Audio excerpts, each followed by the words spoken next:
Well, take your Bibles and turn with me to Exodus chapter number 15. If you don't have a Bible, I want you to look under the seats in front of you there. There should be one maybe underneath or in the row in front of you. Let's all follow together some today. If you want to look at the Bible on your phone, that's fine. Just if your neighbor sees you playing solitaire, I'm going to give them liberty to stand up and testify. But Exodus, actually chapter number 16. But if you turn to chapter 15, you're just right next door. So I want to begin today by us looking at this as a story, and then we're going to talk about the thing that the Lord is, I believe, trying to teach not only the nation of Israel, but us through this story. Last week we looked at the victory parade that happened on the other side of the Red Sea. Today we're going to look at the story of their entrance into the wilderness. This is the turning of a page in the Exodus story. This is the next chapter, the next season of the story. So Exodus chapter number 16. We're going to begin reading in verse 1. They set out from Elim, and all the congregation of the people of Israel came to the wilderness of Sin, which is between Elim and Sinai, on the 15th day of the second month after they had departed from the land of Egypt. That's exactly 1 month after they left Egypt. And the whole congregation of the people of Israel grumbled against Moses and Aaron in the wilderness. And the people of Israel said to them, "Would that we had died by the hand of the Lord in the land of Egypt, when we sat by the meat pots and ate bread to the full. For you've brought us out into the wilderness to kill this whole assembly with hunger." Then the Lord said to Moses, "Behold, I'm about to rain fire and brimstone." That's not what it says, is it? "Behold, I'm about to rain bread from heaven for you. And the people shall go out and gather a day's portion every day, that I may test them whether they will walk in my law or not." That's an important tidbit right there. The manna, the rules about it, it was a test. It was a training in righteousness. Verse 5, on the 6th day, when they prepared what they bring in, it will be twice as much as they gather daily. So Moses and Aaron said to the people of Israel, "At evening you shall know that it was the Lord who brought you out of the land of Egypt. And in the morning you shall see the glory of the Lord, because he has heard your grumbling against the Lord. For what are we that you grumble against us?" Moses said, "When the Lord gives you into the evening meat to eat, and in the morning bread to the full, because the Lord has heard your grumblings, that you're grumbling against him." Who are we? He's basically saying, if you're grumbling against me, you're not really grumbling against me, you're grumbling against God. Your grumbling is not against us, but against the Lord. Moses is going to make this point a couple of times throughout this story. Verse 9, then Moses said to Aaron, "Say to the whole congregation of the people of Israel, come near before the Lord, for he's heard your grumbling." And as soon as Aaron spoke to the whole congregation of the people of Israel, they looked toward the wilderness, and behold, the glory of the Lord appeared in the cloud. And the Lord said to Moses, "I've heard the grumblings of the people of Israel. Say to them, at twilight you shall eat meat, and in the morning you shall be filled with bread. Then you shall know that I am the Lord your God." Verse 13 says, "In the evening quail came upon and covered the camp." Now the quail is an occasional thing. The bread, the manna is going to be different. "And in the morning dew lay around the camp. And when the dew had gone up, there was on the face of the wilderness a fine flake-like thing, fine as frost on the ground. When the people of Israel saw it, they said to one another, "What is this?" That's Hebrew for manna. That's where they're getting the word manna. It means, what is this? For they did not know what it was.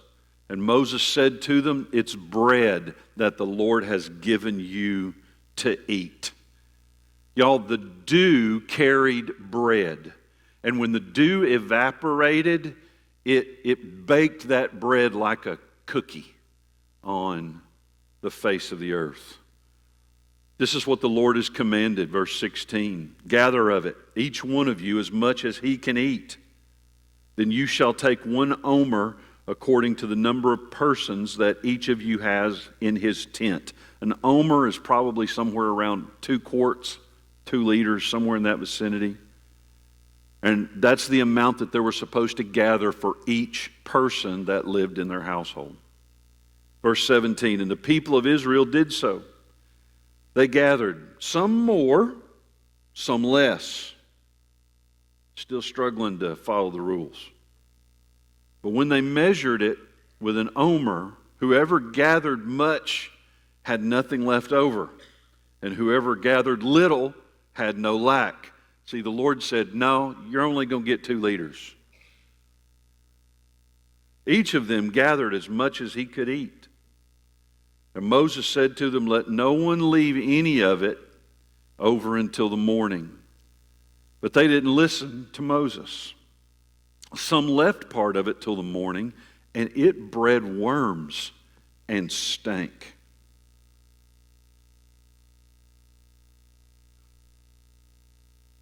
Got nothing to do with this today, but Jack Taylor said somebody came up to him once and said that, "Pastor, your sermons are like manna to me. They don't last more than a day and they stink after that."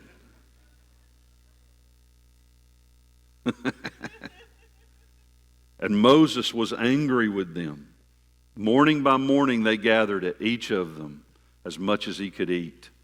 But when the sun grew hot, it melted. You had to get out and get it early.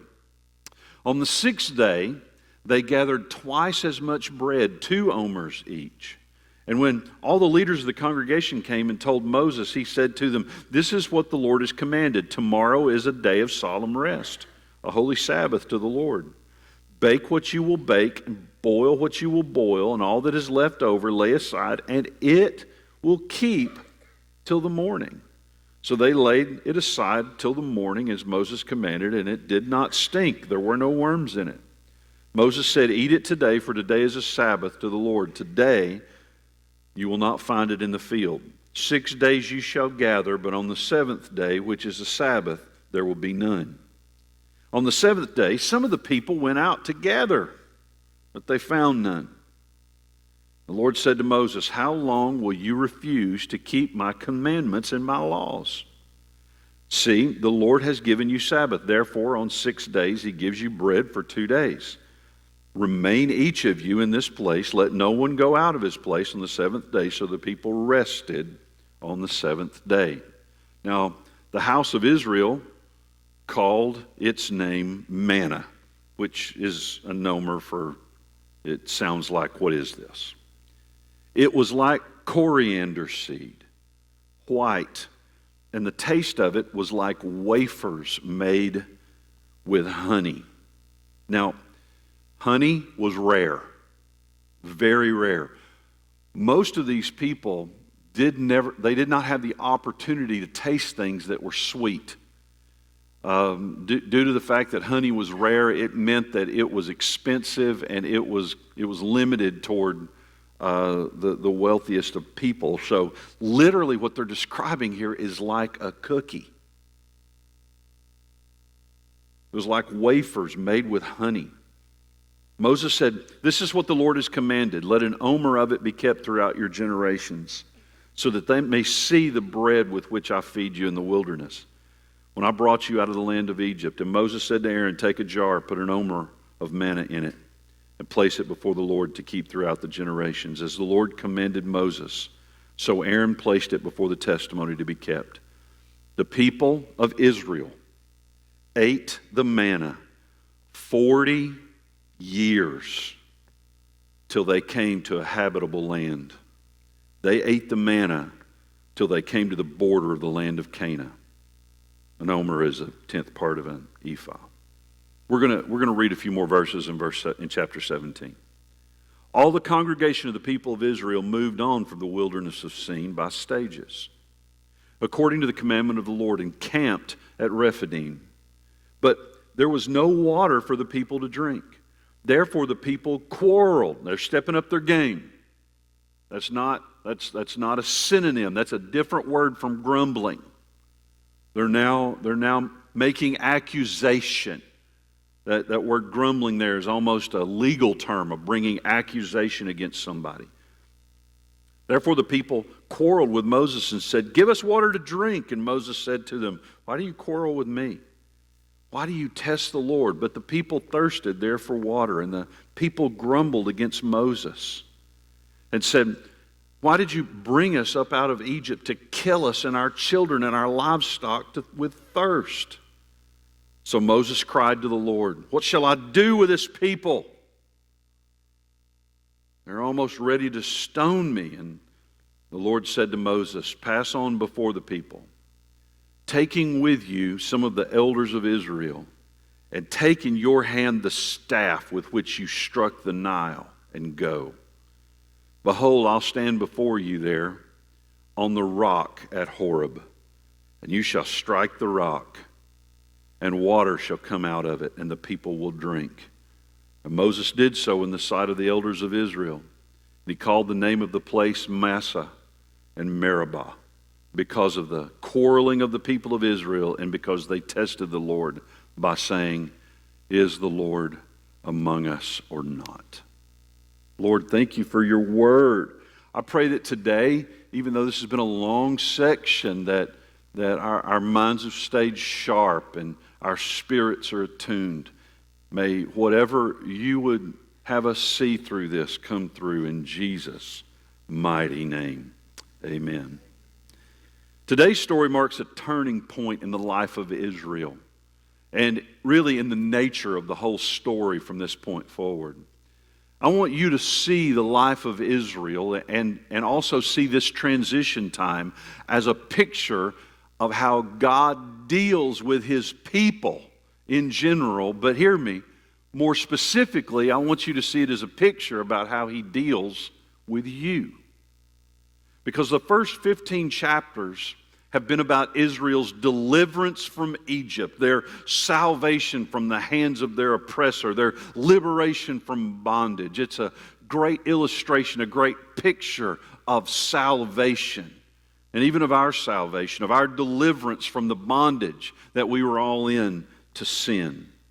And then, as they passed through the waters of the Red Sea, we passed through the waters of baptism. Israel, I believe, is meant to be a picture for us to look at to see how God deals with his people and with a person when it comes to saving them. And if that is the case, then the rest of this book and the wilderness in general is going to be a picture of what God does to mature us, to grow us, to sanctify us.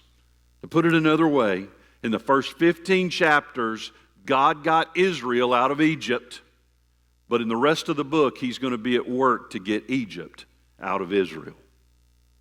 The first 15 was about freeing them from slavery. The rest is going to be about getting that slave mentality out of them. All of us had a moment of salvation, and you may give a testimony of having a whole process that led up to that moment, but we come to a moment of faith, and that's true for all of us who are saved. But after that, we enter into a process of maturing, of growing, of being sanctified. That's a fancy Bible word for being set apart for God and his purposes. Y'all, among all of God's creation, humans mature the slowest. Pretty much all reptiles are born completely independent of their parents at the moment of birth. Chickens are born fully feathered and pecking. Sharks are born swimming and eating. Now, some of the more intelligent mammals do care for their young for a long time. Elephants care for their young for a long time. Whales, apes. But hear me, in all of God's creation, nothing matures as slowly as humans do. We take a year just to walk. Some of the most gangly looking animals, giraffes, horses, gazelles, they're born and they're walking within moments. But that precious little thing that you think is perfect is going to take a year to get there. And hear me, that's normal. Human babies take years to get to the point where they can feed themselves. And even more than that, to get to the point where they feed themselves the right things. It takes even more years for us to be taught to survive and to thrive. Human babies are the slowest of all of God's creation to mature and come to a place of independent survival. And it's not close. By far, we're the slowest. And here's a fact that as a pastor, I have observed over many years. And that is that just as slow as we are to mature physically, we can be even slower to mature spiritually. I've seen people grow in grace and knowledge, get saved, have a hot heart for God, and it seems like they've been in the faith for decades after only a few years. Because they're diligent, they're running, they're learning, they're praying, they're seeking the Lord, they're seeking to do the good, they're putting aside the bad. They run and they run and they run. It's like, look how fast they matured. But for every person like that, there's a whole lot more. Where I've had to part whiskers to give baby bottles.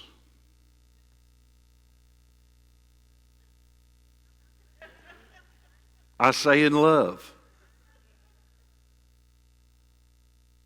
People who are stuck in prolonged spiritual infancy, unable to eat from the Word themselves, unable to walk the walk without someone holding their hand every step of the way, unable to they have to have somebody there changing, as it were, their spiritual diapers because of the messes they constantly make of things. Y'all, hear me. We are very slow to mature physically, but sometimes we mature even slower spiritually. I don't know that it has to be that way. I don't think that it does, but it often is. I think that even if we run after the Lord with a hot heart, full on, that it's still going to take some time for us to really grow. And I've been in the Lord now since I was 16 years old. I'm 55. I'm still growing. I'm still learning. It's not like I'm saying I'm fully mature or I expect anybody else is going to be fully mature. But you reach a place where you kind of able to thrive in the Christian life. And so many people don't get there. I want you to know that when immaturity is prolonged, listen, that is exactly why God made the wilderness. Let there be no doubt. God could have taken the Israelites straight from Egypt on a beeline to the Promised Land. He could have. He didn't have to stop by Sinai. He could have delivered the law in the camp of the Philistines in the Promised Land. He could have taken them out of Egypt through the land of the Philistines, and it would have been a shorter path that bypassed the wilderness to get to the Promised Land. But he did not do that. He led them into the wilderness, and he led them into the wilderness for a purpose. And that purpose wasn't just so they would get strong and seasoned in battle, because he was going to defeat the enemies for them anyhow. The first battle they had when they walked into the Promised Land was walking around a city and then God causing the walls to fall. It was never going to be about them and their strength. It was always going to be about God. So he didn't have them walking in the wilderness just so they get strong and learn how to fight. And I hope you can hear this as well. The wilderness was not the wrath of God. I hope that you caught a vision, even while we're reading these verses today, of how patient God is being with His people. He's like, the Lord has heard your grumbling, so I'm going to give you some bread. The Lord has heard your grumbling, so here's some fresh water. And I'm going to bring up right from the rock. Oh, you want some meat? Quails for supper. When you look at it, you'd think, oh, this wilderness is wrath. No, it's not wrath. He's being kind to them through this whole thing. The wilderness is God's design to teach them, for them to grow, for them to mature. We already saw it back in verse 4, that the manna was described as a test. And that test wasn't like God putting an opportunity out there for them to fail. You don't really fail God's tests. You just keep taking them over and over and over and over again until you pass them. I want you to listen to Moses' testimony. This is going to come at the end of the 40 years. This is in the 8th chapter of Deuteronomy. Deuteronomy 8, verses 2 and 3. 40 years in the wilderness. And this is the remembrance that Moses has, and the way he's going to sum up their time of wilderness wandering. Deuteronomy 8, verses 2 and 3 says, "And you shall remember the whole way that the Lord your God has led you these 40 years in the wilderness, that He might humble you, testing you to know what was in your heart, whether you could keep His commands or not. And He humbled you, and He let you hunger, and fed you with manna, which you didn't know, nor did your fathers know, that He might make you know that man does not live by bread alone, but man lives by every word that comes from the mouth of the Lord." That was the purpose of the wilderness. The wilderness wasn't wrath. It may have been discipline for some, but He disciplines those He loves. Those He loves. That's not a sign of His wrath. It means that He took them to a place where they would learn, and the wilderness was a place of deliverance for them, to deliver them from the mindset of being a slave, where they were dependent on their wicked taskmasters. He said, I want you to transfer from that mindset to that of a son, where you place trust in your Father God, knowing that every single word that flows from His mouth can be trusted, is to be trusted, and you should put all of your hope and faith in it. It will become bread to you. The word of the Lord will be nourishing, sustaining, saving. When God says, do it this way, He wants to bring you to the place where you realize He created it all. He knows the past. He knows the future. He knows what's going on in me. He knows what's going on in everybody else. And so when He says, I should do this, He's got to be right. And you obey it. When the people first left Egypt, their initial response was to be faithless. And it came on at the slightest hint of adversity. They were overcome by fear. And they began to have skewed memories of what it was like to be in Egypt. Did you hear the sentiment? It's like, we sat around the meat pot and ate until we were full. Egypt was so awesome. Yeah, I know.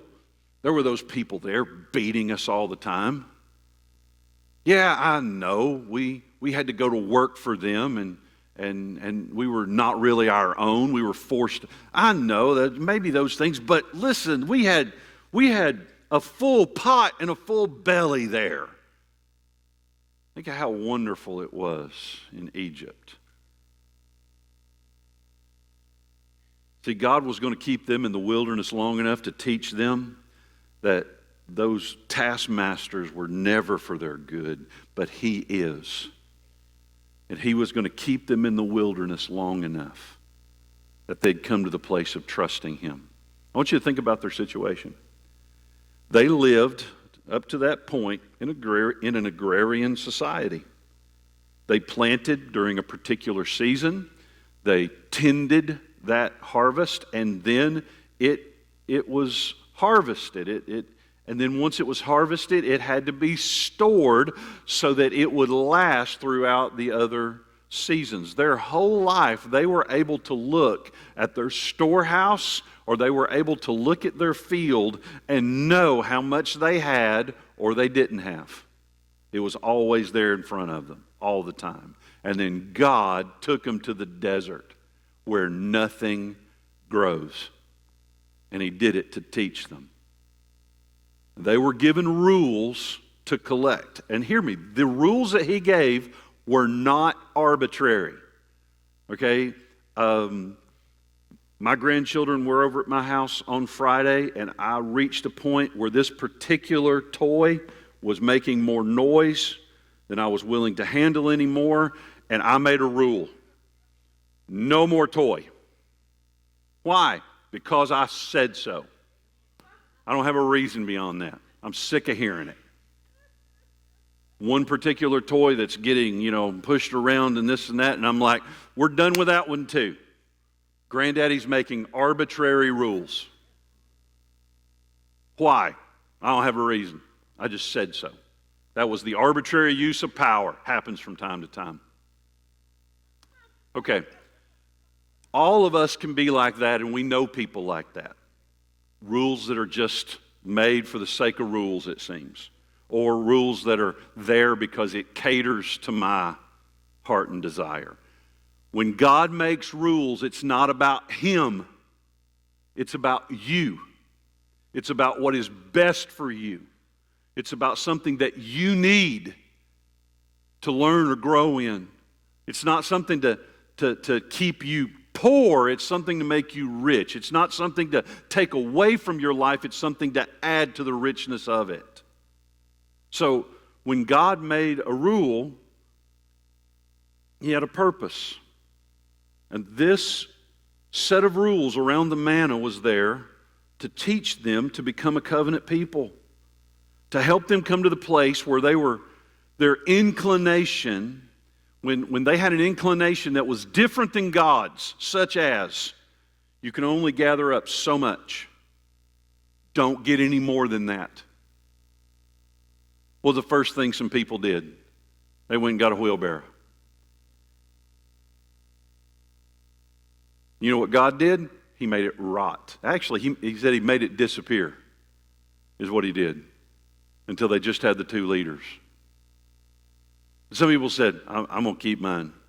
This stuff, I'm going to stockpile this. I'm going to build storehouses, and I'm going to fill it like the grain silos, and I'm going to become rich with manna because, I don't know if this is going to happen tomorrow.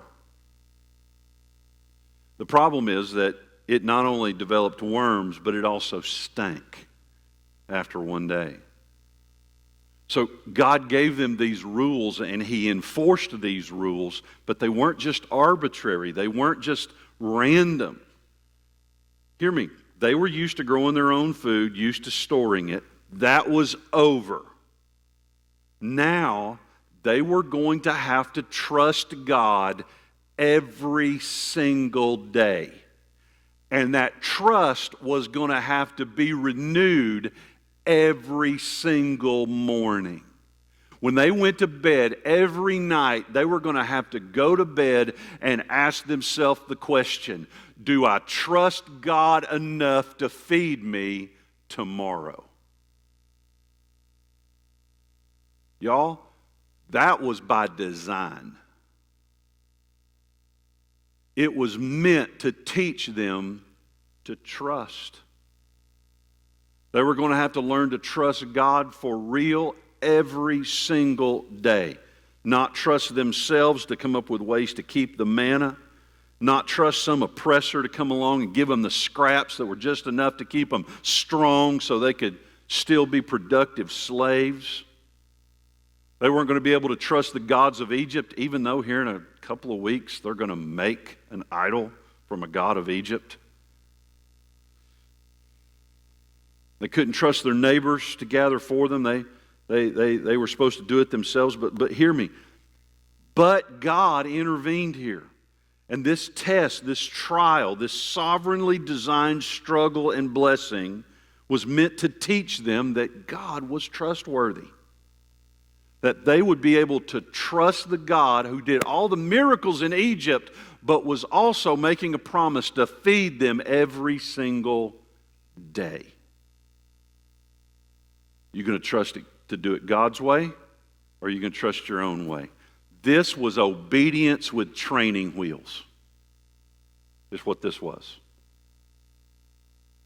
Every man and woman was going to have enough too.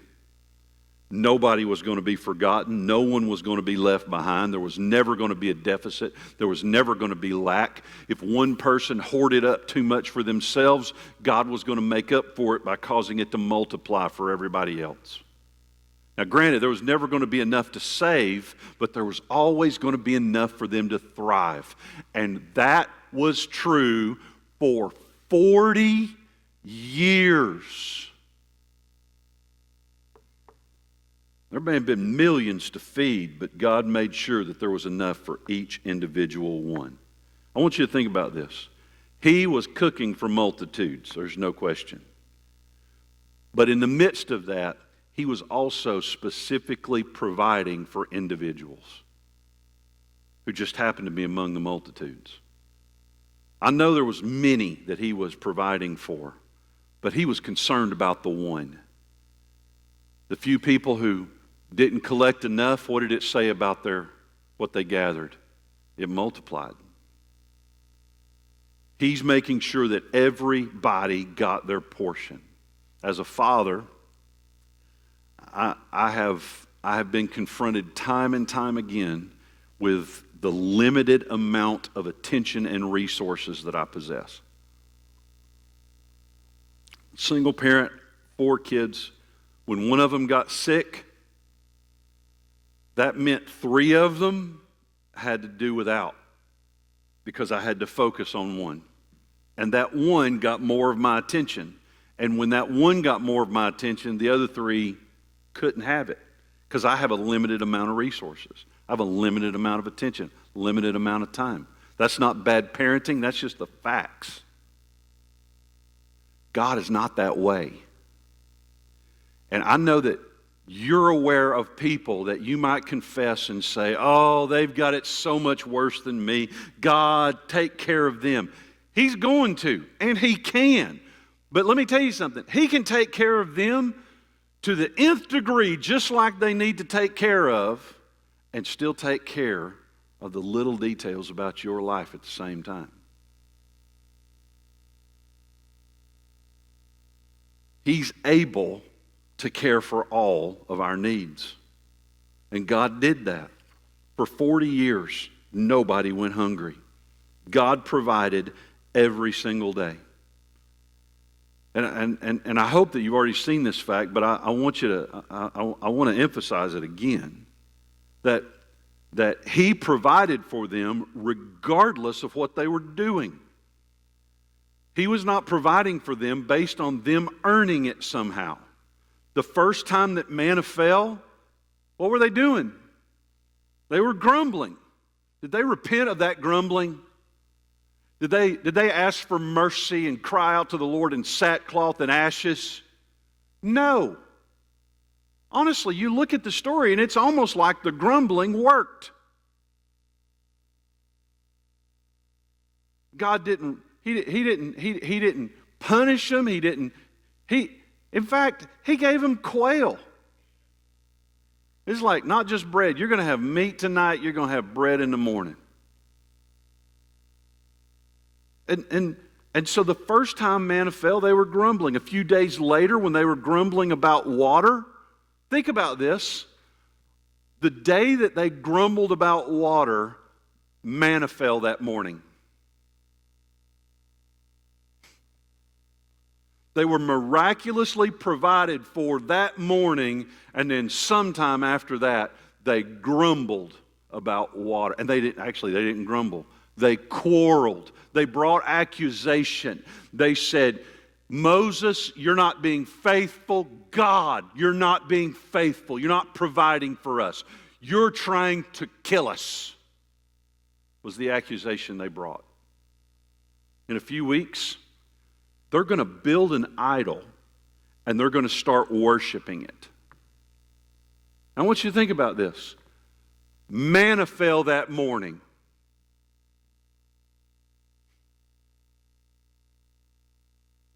They had enough strength to build an idol because God fed them from heaven's kitchen that morning.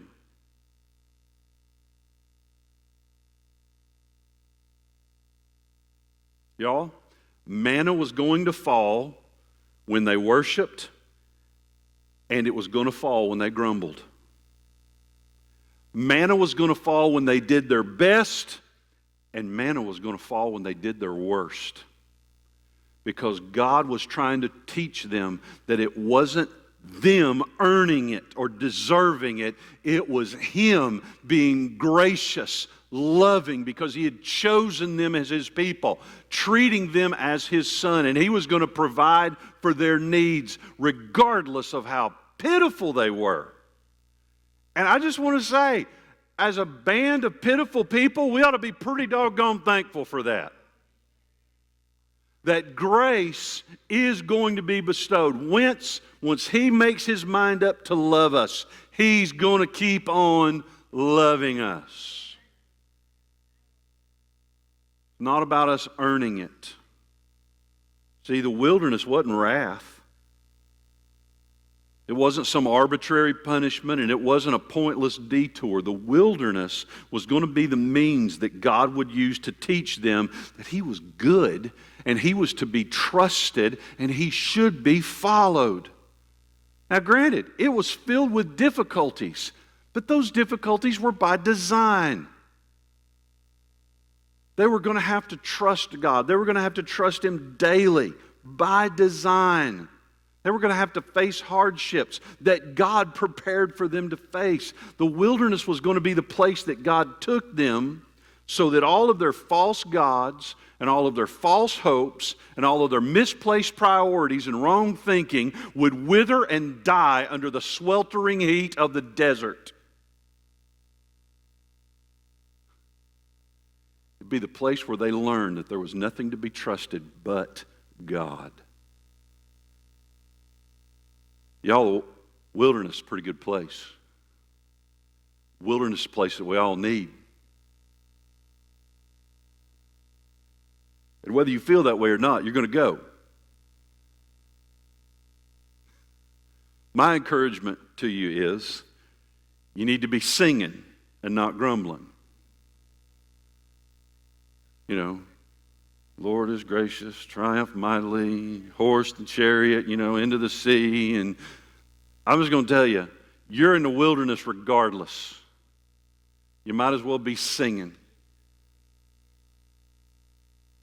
Taking advantage of the opportunity where you are to learn to trust Him. Because this is not a test that God is going to let you fail. And if you're trusting something else, I promise you, He'll keep you in the wilderness long enough for the hope you're putting on something else to wither and die. He will keep you in the wilderness long enough for the false gods and the false idols that you're putting hope in to die. He'll keep you in the wilderness long enough for your self-belief and your thoughts that you could provide for your own life to wither and die on the vine. He'll keep you in the wilderness until you come to the place of saying, daily I need Him. And you know what He does? He does that because He loves you. It's an act of mercy. It's an act of opening our eyes. He's not doing it because He's mad at you. He's not doing it because He's pouring wrath out on you.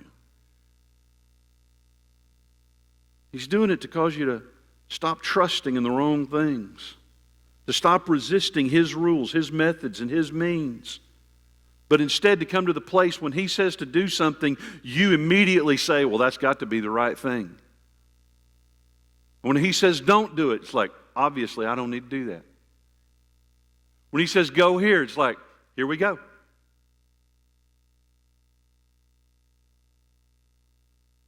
I want you to know that if you're here and you're His, if you resist that, it really might mean another trip around the desert.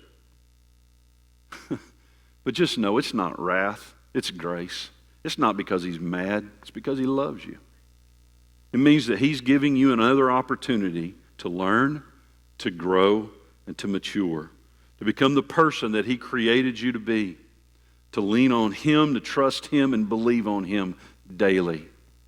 See, the Israelites started grumbling every time they got hungry or thirsty. Need will do that to you, by the way. Because when you have a need, fear pops up that this need is not going to get met.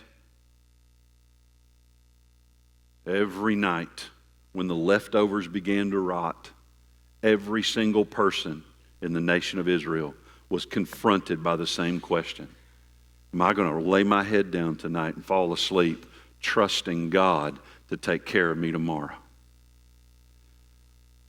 For some of them, it took 40 years for them to go to bed at night and say, yeah, that's me. For some of them, they died. They never got there. For most of them, they died. They never got there. But for the ones that made it to that place, God had brought them to a place where they were really ready to go in and occupy that land that He had prepared for them and experience it to its fullest. I want you to know the same God who saved you yesterday and is saving you today will save you tomorrow. Listen to Jesus from John 6. He said, our fathers ate the manna in the wilderness. As it's written, He gave them bread from heaven to eat. Jesus said, truly, truly, I say to you, it was not Moses who gave you the bread from heaven, but my Father gives you the true bread from heaven. For the bread of God is He who comes down from heaven and gives life to the world. They said to Him, Sir, give us this bread always. And Jesus said to them, I am the bread of life, and whoever comes to me will not hunger, and whoever believes in me will not thirst. Y'all, the manna was meant to point them to trusting God, just like it's meant to point us to trust Jesus. And God may take us through our proverbial wildernesses, but it's always to bring us to the place where we really trust Him in all things. In chapter 17, I want you to pick up on this. When God led them to that next place that they camped, did God know there was no water there? Okay, y'all, 100%. He knew there was no water.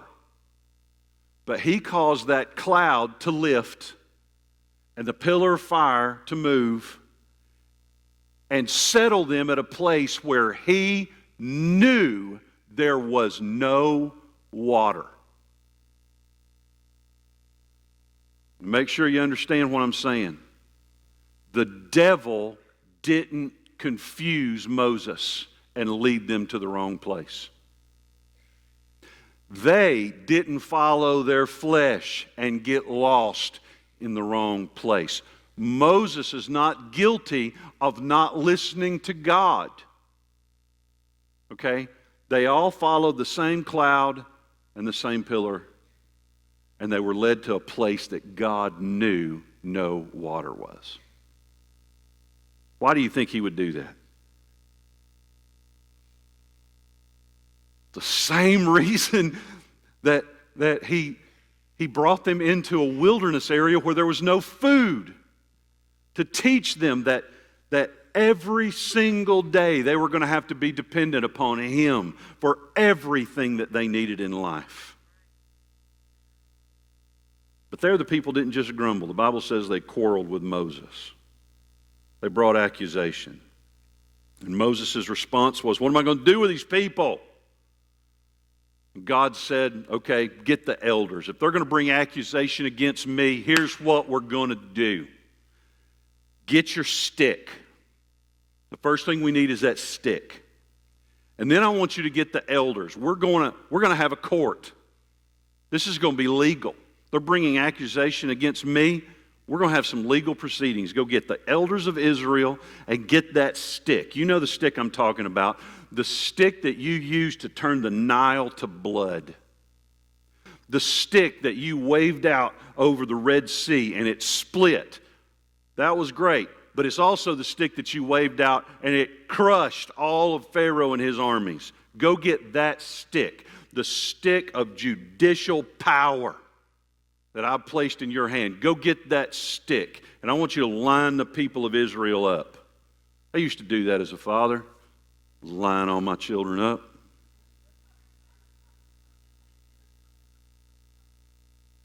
You got 4 of them and something gets broken, you don't know who did it. Line them all up.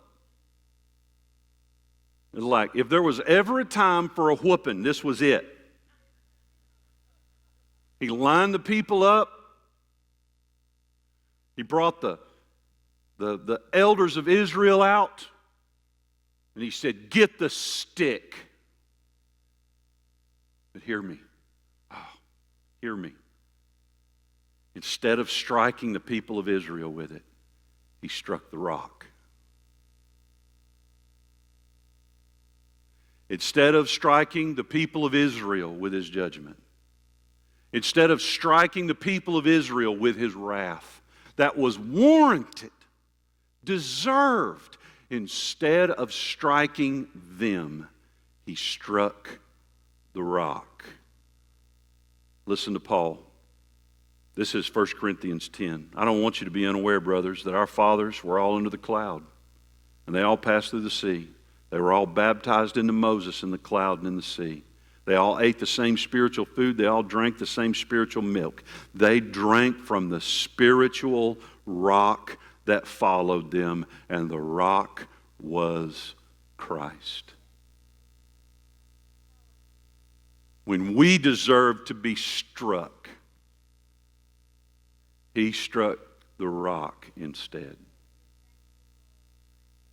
Friends, I hope that you see this story and it builds a picture of how much God loves you. You say, I'm in the wilderness and I don't want to be here. I get it. Maybe you need to be there. And I'm not saying that you can necessarily manipulate your way out of it, but I will say this. The best thing I can tell you to do is, if you're in the wilderness, learn the lesson that you're there to learn. You're not there. If you're his child, you're not there because his wrath is being poured out on you. That cannot be the place. He struck the rock. Once for all, there was a sacrifice that was made for your sin. That was Jesus. And he gave you the manna. He gave you the water. Those are provided for you through Christ. And even in the midst of your grumbling, he who began a good work in you is going to be faithful to bring it to a place of completion. He's not given up on you. So if he's taken you into a season in wilderness and you're like, oh, I don't want to be here. My encouragement would be, you go to bed tonight singing, not grumbling. You go to bed saying, Lord, you took care of me today. I'm going to wake up tomorrow, and you're going to take care of me then too. And when he says, do this, you're going to do it because he's trustworthy. When he says, don't do that, you're going to not do that because you know he knows better than you do. He'll keep you in the wilderness long enough to teach you. That may be the rest of your life. For them, some of them, 40 years, long time. Long time. Either that or it was just long enough. I don't know how long it will take. I'm stubborn. I admit it. Lord's trying to work that out of me. Hadn't happened yet. I'm not a quitter, you know what I'm saying?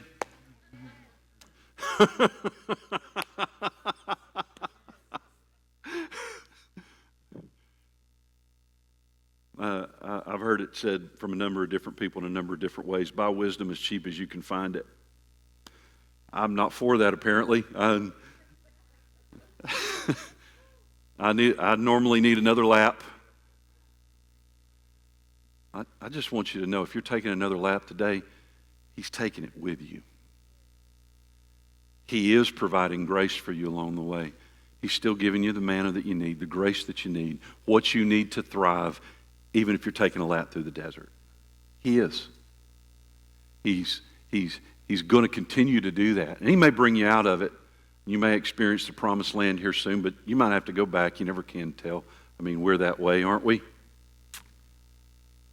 You know, have moments where it's really good, and then we realize, oh, I didn't even realize that was a problem. And then, see, when you get in the wilderness, sometimes it's one of those places where you start realizing you had struggles you didn't even realize you had.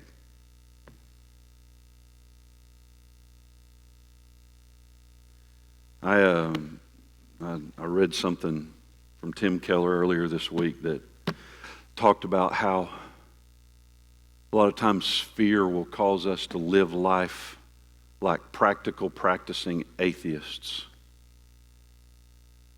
Worrying like there is no God. Worrying like that same God that saved us hasn't been taking care of everything to this point, but all of a sudden He's just not going to do it now.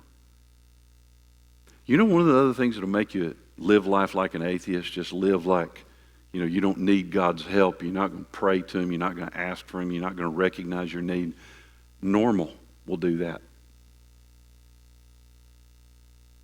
I don't think people look at normal and recognize it as a wilderness. But when things are just going by, oh, it's good. You know, life's good. You know, just this, everything's going just right. And this and that. You praying? You reading your word? You seeking His face? Because it's a real temptation to not do that when things are going good. Honest truth is, some of us need the wilderness just to realize we're Christian.